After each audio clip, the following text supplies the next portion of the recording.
આપણે જે ઓલી ટ્રીટમેન્ટ આપે એ આ ગાય. કાલે હું બહારગામ હતો એટલે વિડીયો હું ઉતારે ન થઈ ગયો. મુરુભાઈએ કીધું હતું કે આ 24 કલાકની મુદત છે, પણ 24 કલાક નહીં, હું બહારગામ હતો ને કાલે ખાધું તો ખરી, પણ હું નહોતો એટલે આ ગૌશ્રણનું પરિણામ મુરુભાઈએ કહ્યું ને કે દુશ્મનને રોગને આવ્યા પહેલાં ડામવું જરૂરી છે. એટલે આપણે આ જો પરિણામ લીધું અટણ જોઈ ગદપ ખાય કાયદેસરની રીતે, બરાબર. એટલે બહુ સારું પરિણામ. જો કે કાલે પણ હું સવારેથી છે તો સાંજે રાતે 11 વાગ્યા લગી ઘેર નહોતો. એટલે આ આપણે જોઈએ ગૌશ્રણનું પરિણામ.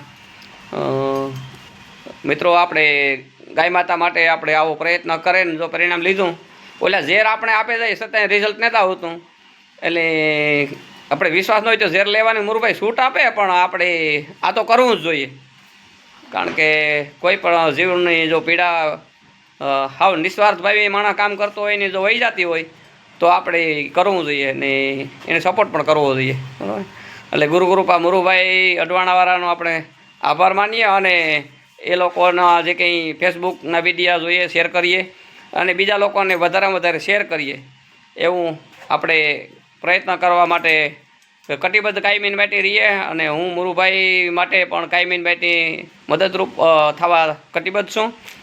અને આ કાર્ય છે એ એક ભગવત કાર્ય કહેવાય અને ટૂંકમાં એક પુણ્ય રસ્તો કહેવાય. એટલે કોઈ જીવ માત્રને આપણે પીડા હરે હગીએ મદદ કરે ને તો એ બહુ મહત્ત્વની વાત છે. એટલે ખેડૂત મિત્રો જે કોઈ પશુપાલન કરતા હોય એને આ વિડીયો વધારેમાં વધારે શેર કરજો.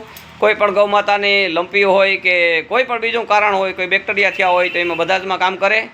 ટૂંકમાં માસ્ટર કી જેમ હાંસાણામાં લાગે ને એમ આ બધા રોગોમાં ગૌશ્રણ કામ કરે. એટલે ખાસ કરીને આ વિડીયો શેર કરજો ભાઈ, અને વધારેમાં વધારે લોકો આ ગૌશ્રણનો લાભ લઈ શકે અને ગૌ માતાને આપણે પીડામાંથી મુક્ત કરી શકીએ. જય ગૌ માતા.